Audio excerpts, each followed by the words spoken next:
Bawat hibla ng buhay ay may tinatagong liwanag. Sa channel na to, malalaman ang tunay na kwento. Mula sa simula hanggang sa wakas. Ihanda ang sarili sa mga bagong kaalaman. Panoorin natin ang video ng Mensahero ng Silangan.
Muling bumabate ang Oferian Heritage Conservatory.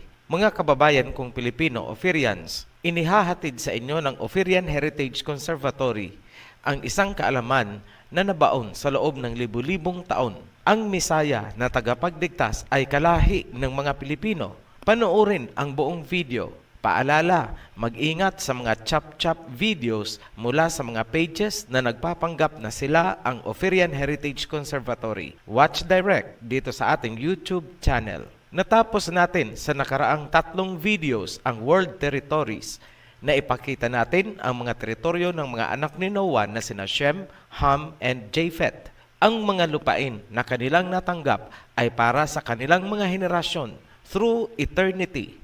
Masasagot ng video na ito ang mga kalituhang hatid ng iba't ibang videos na ginawa ng mga taong wala namang alam sa malalim na nakaraan. Tulad halimbawa ng mga sumusunod na katanungan. Number 1, sino si Gog and Magog? Number 2, totoo bang ang mga Filipino Oferians ay mga Hebrew Shemites? Number 3, anong lahi ang pinanggalingan ng Misaya? Ibibigay namin ang pinaka-framework mula kay Adam and Eve papunta kay Noah, then pababa sa Misaya at sa kasalukuyan. Hindi man namin maibigay ang buong detalye na sisiguro naming magkakaroon kayo ng foundation knowledge upang hindi malinlang ng mga naglipa ng videos dito sa YouTube. Matapos likhain si Adam mula sa lupa, isinunod si Eve mula sa bone and flesh ni Adam. Masasabi natin na si Eve ay galing kay Adam, one flesh. Sunod na ipinanganak ay si Cain at saka si Abel. Matapos mapatay ni Cain si Abel, mahabang panahon ang lumipas bago ulit ipinagbuntis ang sumunod kay Abel. Si Adam ay 130 years noong si Seth ay ipinanganak ni Eve. Lumalabas na 2 angkan ang pinanggalingan ng tao sa mundo, mula kay Cain at mula kay Seth. Ang family tree ni Cain ay ibinigay sa Genesis chapter 4. Unang anak ni Cain ay si Enoch. Mula kay Enoch, isinilang si Irad. Mula kay Irad, isinilang si Mehujael. Mula kay Mehujael, isinilang si Metusael. Mula kay Metusael, isinilang si Lamech. Nagkaroon si Lamech ng 2 asawa. Ang isa ay si Ada at ang isa ay nagngangalang Zila. 2 ang naging anak ni Lamech kay Ada. Yan sina Jabal na livestock ang kinabubuhay at ang isa naman ay si Jubal na naging musikero. Note the distinction. Yung isa ay Jabal, yung isa ay Jubal. Mula naman kay Zila, si Tubal Cain na naging bihasa sa pagpapanday ng mga metal gaya ng bronze at iron. May kapatid itong si Tubal Cain, yan si Naama. Diyan naputol ang family tree ni Cain sa Genesis. Kailangang pansinin din na nagkaroon na ng 5 generations si Cain at mayroon na siyang city bago isinilang ni Eve si Seth. Nasusulat sa Genesis chapter 4 verse 25. Later on, after Adam had sexual relation with his wife, she gave birth to a son and named him Seth. Very clear na may mga apo na si Cain hanggang sa 5 generations, saka pa lang isinilang ang sumunod kay Abel. Yan si Seth, lalaki po yan. Sa Genesis chapter 5, matatagpuan, mula kay Seth, isinilang si Enos. Mula kay Enos, isinilang si Kenan. Mula kay Kenan, isinilang si Mahalalel. Mula kay Mahalalel, isinilang si Jared. Mula naman kay Jared, isinilang si Enoch. Mula kay Enoch, isinilang si Methuselah. Mula kay Methuselah, isinilang si Lamech. Mula kay Lamech, isinilang si Noah. Para hindi malito sa mga pangalang Enos, Methusael at Methuselah, 2 Enoch at 2 Lamech, pagtatabihin natin ang family tree ni Cain at ni Seth. Ang panganay ni Cain ay si Enoch. Warning, hindi po ito ang Enoch na kinuha ng Elohim sa Genesis chapter 5 verse 24. Yung Enoch na kinalugdan at kinuha ng Elohim ay yung Enoch na anak ni Jared mula sa bloodline ni Seth. Sa mga nagtatanong nga pala kung saan galing ang asawa ni Seth, silent po ang Biblia, walang sinabi. Focus tayo sa linya pa rin ni Cain. Pansinin ang Methusael. Iba po yan sa Methuselah na anak ni Enoch, bloodline ni Seth. Sa linya pa rin ni Cain, pansinin ang Lamech na ama ni Tubal-Cain at Naama. Hindi yan ang Lamech na ama ni Noah. Yung Lamech na ama ni Noah ay anak ni Methuselah, bloodline pa rin ni Seth. Ngayon, pansinin niyong mabuti. Ang family tree ni Cain ay natapos kay Naama. Ang family tree naman ni Seth ay natapos kay Noah. Kapag pinagsama ang nilalaman ng Book of Moses at Writings of Abraham, lumalabas na iba ang ina ni Shem at Japheth, samantalang si Ham ay anak ni Noah kay Naama na nagmumula sa bloodline ni Cain. Ganito ang nasusulat sa Book of Moses chapter 8 verse 12. And Noah was 450 years old and begat Japheth. And 42 years afterward, he begat Shem of her, who was the mother of Japheth. And when he was 500 years old, he begat Ham.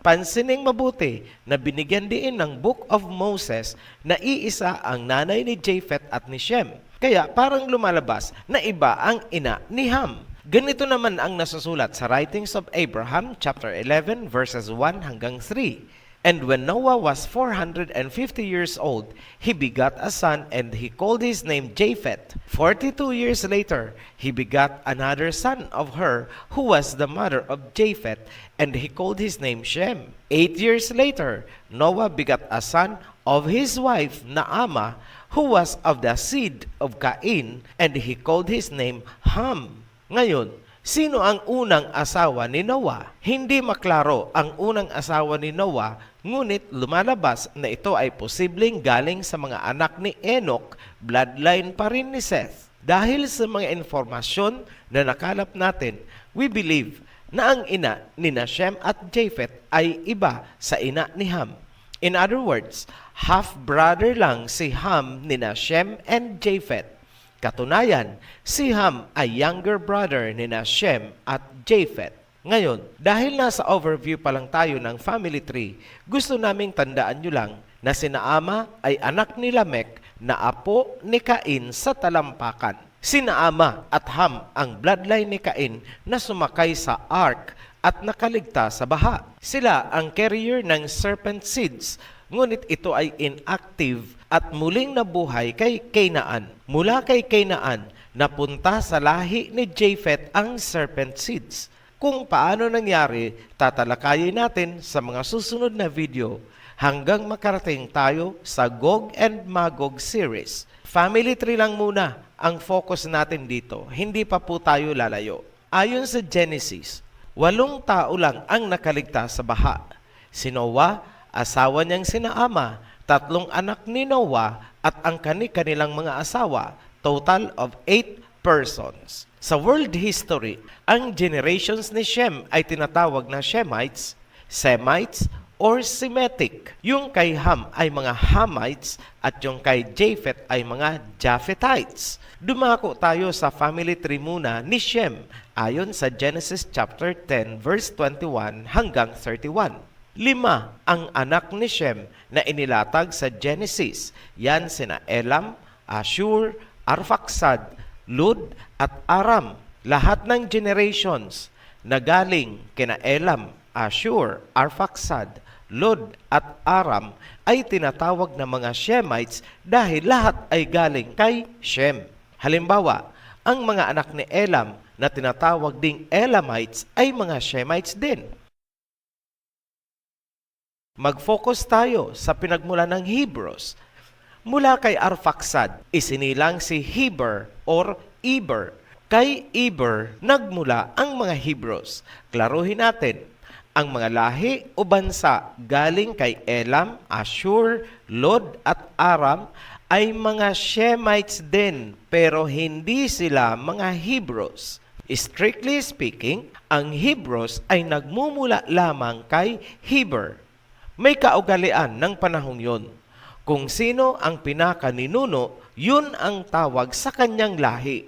Ibig sabihin, ang buong generations ni Eber o Heber ay tinatawag na Eber kung saan nagmula ang term na Hebrew. Naaayon yan sa account ni Joseph ben Matityahu, also known as Josephus Flavius, isang Jewish historian noong AD 93. Reference, Antiquities of the Jews, Volume 1, Chapter 6, Verse 4. Ang lahi ni Heber ay nagsanga sa kanyang dalawang anak, yan sina Peleg at Joktan. Noong maliit pa ang angkan, nanirahan sila sa Mysia, bahagi ng modern-day Iran. Noong naghiwalay na ang angkan ni Peleg at Joktan, si Peleg ay pumunta sa direksyong kanluran. Kay Peleg nagmula si Abraham at ang Israel.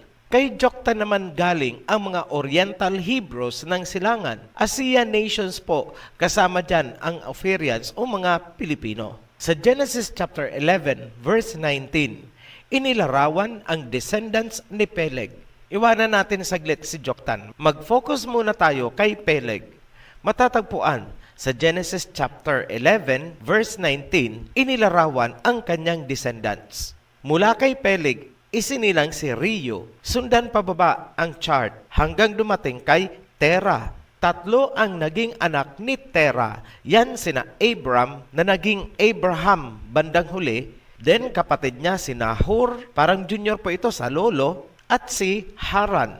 Anak ni Haran, itong si Lot. Kapag nababanggit si Lot, automatic na aalala nyo ang Sodom and Gomorrah. Maraming video sa YouTube. Lahat nakafocus sa pagpapaulan ng apoy sa Sodom and Gomorrah. Ngunit, walang sino mang bumanggit kung sino ba talaga itong mga tao sa Sodom and Gomorrah. Tatalakayin po natin yan. Ibang topic na po yan. Hindi natin ihahalo dito kung sino ba talaga itong mga tao sa Sodom and Gomorrah. Basta ang tandaan nyo lang po, itong si Lot ay pamangkin ni Abraham. Ngayon, balik tayo kay Abraham. Mula sa kanya, isinilang si Ishmael at si Isaac. Note, si Ishmael ay anak ni Abraham kay Agar na isang Egyptian slave. Dahil Egyptian, ibig sabihin, descendant siya ni Ham. So, ang angkan ni Ishmael ay Hebrew Shemite dahil kay Abraham. At siya ay Hamite din dahil kay Agar na Egyptian. May blessing din ang Elohim na ibinigay kay Ishmael dahil kay Abraham. Sobrang naging mayaman ang lahi ni Ishmael dahil sa langis. Malaki po ang biring niyan sa present reality natin dahil kung saan magsimpatiya ang Ishmaelites in terms of economy, politics, and religion ay may epekto sa worldwide economy. Later na natin yan tatalakayin yung tungkol sa Ishmaelites. Focus muna tayo kay Isaac. Ang naging anak ni Isaac ay sina Esau at Jacob. Si Esau ang panganay, ngunit nawala sa kanya ang pagiging panganay dahil ipinagpalit niya ito sa stew. Kaldereta yata sa Tagalog. But that is another side of the story. Hindi rin malinaw kung ano ang nangyari sa angkan ni Esau at kung sino sila ngayon. Mag-focus tayo sa lahi ni Jacob. Yan ang Israel. May isang tanong kaming ipapauna. Lahat ba o buong Israel ba ni Jacob ay mga Hudyo? Lahat ba ng 12 tribes of Israel ay Hudyo? Kaya namin itinaas ang katanungang yan dahil noong inilabas namin ang video kung sino ang mga Gentiles, maraming nakikipagdiskusyon. Sinasabi nila na kapag hindi daw Hudyo, automatic Gentile. Mali po yun. Mukhang hindi nila alam na ang Hudyo na tinatawag ay exclusively, Tagalogin natin, natatanging tribe ni Judah ang tinatawag na Hudyo, walang iba. Kaya, ang sinasabi ni Paul na siya ay Hudyo mula sa tribo ni Benjamin ay tahasang kasinungalingan. It defies the core of biblical truth. Panluloko. Hindi pwedeng maging Hudyo ang isang nagmumula sa tribo ni Benjamin dahil ang mga Hudyo ay galing sa tribo ni Judah. Ngayon, ang panlulokong yan ba ay gawain ng matinong tao, matinong pastor, matinong apostol? Kayo na po ang makapagsabi. Huwag na nating isali yung mga claim na siya ay puspos ng espiritu. Hindi po yan ang concern dyan. Ang punto dyan ay nagsasabi ba siya ng totoo at hindi siya sinungaling bilang apostol. Simpleng pag-uusap na lang po. Gawain ba ng matinong apostol ang magsabi na siya ay Hudyo, gayong hindi naman siya galing sa tribe ni Judah? Ngayon, si Moses at ang mga priests na naglilingkod sa templo ay mga piling-pili na Levites. Meaning, galing sila sa tribe ni Levi. Hindi po sila mga Hudyo. Ulitin ko po, hindi Hudyo si Moses. Hindi Hudyo si Aaron. Bakit? Kasi galing po sila sa tribo ni Levi. Ang Hudyo ay galing sa tribo ni Judah. Ngayon, kung sasabihin ninyo na kapag hindi Hudyo ay Gentile, tatawagin nyo bang Gentile si Moses? Nakita nyo na kung gaano kalugaw ang mga doktrina ninyong mga Japhethite religions. Pati si Moses, ginawa nyong Gentile dahil lang dyan sa mga doktrina ninyo na galing sa mga Japhethites. Ngayon, itrace na natin saang tribo isinilang ang Messiah Yahawashai. Inihula ni Prophet Isaiah na siya ay magmumula sa roots of Jesse. Isaiah chapter 11 verse 1. Ang ancestry ng Messiah sa pagiging laman na nasusulat sa Luke chapter 3 verse 23 ay batay sa bloodline ni Joseph, yung asawa ni Mary. May komento kami dyan. Tandaan natin na ang Messiah ay conceived by the Holy Spirit. Hindi po siya anak ni Joseph. Meaning, mas angkop na ang bloodline ni Mary ang pagbabasihan pabalik kay Jesse, hindi ang bloodline ni Joseph. Dahil hindi anak ni Joseph ang Messiah. Ganun pa man, parehong mag-uugat kay Jesse kahit ang susundan ay yung side ni Mary. Tumpak pa rin si Prophet Isaiah. So diyan natin puputulin ang linyada ni Judah. Kung nasaan ngayon ang mga tribes of Israel, ay hiwalay na talakayan po yan. Mahaba po kasing usapin yan. Hindi po natin pwedeng i-compress lahat dito sa video. Malilito po kayo. May nais kaming pag-isipan ninyo. Ang Israel ni Jacob ay ikinalat sa buong mundo dahil sila ay naging suwail at nagkasala. Noong sila ay pinaalis sa Jerusalem, ito ay kinubkob ng mga Gentiles. Mababasa yan sa Luke chapter 21 verse 24.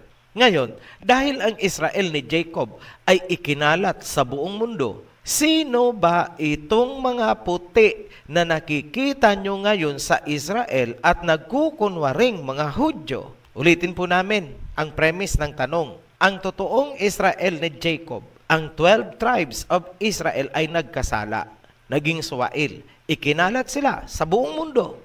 So, ibig sabihin, nawala sila dyan sa Israel. Ngayon, ang tanong, sino itong mga nakikita nyong puti na parang mga kano na nasa Israel ngayon? Sila ang nagpapatakbo ng Israel bilang bansa. Ibig sabihin, nakuha nila. Sa mga wala pang idea tungkol dyan, lilinawin natin yan sa pagpapatuloy ng series at ilalahad natin kung sino itong mga nakikita nyong mga puti na kumamkam sa lupain ng Israel. Magaling ang drama na ginawa dyan. Nalinlang ang buong mundo. Balikan natin si Iber. at mag-focus sa lahi ni Joktan. Yung kabilang sanga naman ang titingnan natin. Kanina kay Peleg, yun ang Israel. Ngayon kay Joktan naman tayo. Si Joktan ay nagkaroon ng 13 or 13 anak. Hindi natin eksaktong matutukoy kung ano-anong mga bansa sila ngayon. Ngunit malinaw na ang angkan ni Joktan ay napunta sa silangan noong humiwalay na siya kay Peleg. Sila ang mga Hebrew Shemites ng silangang Asya. Bilang konklusyon sa video na ito. Ito, number 1. Lahat ng nagmumula kay Shem ay mga Shemites. Lahat ng Hebrews ay mga Shemites, ngunit hindi lahat ng Shemites ay mga Hebrews. Number 2. Lahat ng Israelites ay Hebrews, ngunit hindi lahat ng Hebrews ay mga Israelites. Number 3, lahat ng Hudyo ay Israelites, ngunit hindi lahat ng Israelites ay Hudyo. Gaya nga ng sinabi natin kanina, sina Moses at mga priests sa templo ay mga Levites, hindi po sila Hudyo. Number 4, ang Messiah Yahweh ay galing sa tribe of Judah, isang Israelitang Hudyo sa makatuwid. Ang Messiah ay isang Hebrew Shemite. Ang mga Pilipino or Ophirians ay mga Hebrew Shemites kasama sa lahi ng Messiah. Stand for truth, Ophirians. Labanan ang anumang doktrina at propaganda na pilit tayong inilalayo sa ating Messiah. No to Japhetite religions, no to Japhetite doctrines, no to Japhetite propaganda. Abangan ang susunod na video. Isusunod natin ang family tree ni Ham at ni Japheth, the Gentiles. Malalaman nyo kung saan talaga nakalinyada ang Gog culture. Malalaman ninyo kung sino si Gog and Magog. Muli kaming nagpapasalamat sa lahat ng sumusuporta sa Ophirian Heritage Conservatory. Sa mga new subscribers, welcome to Ophirian Heritage Conservatory channel. Be blessed. Shalom. Tunay nga ninyong tuklasin. Kung kayo'y natuto o naliwanagan, pakisuportahan ang ating video sa pamagitan ng likes and subscribes. Muli, maraming salamat sa panunood. Kita-kits sa susunod na video ng Mensahero ng Silangan.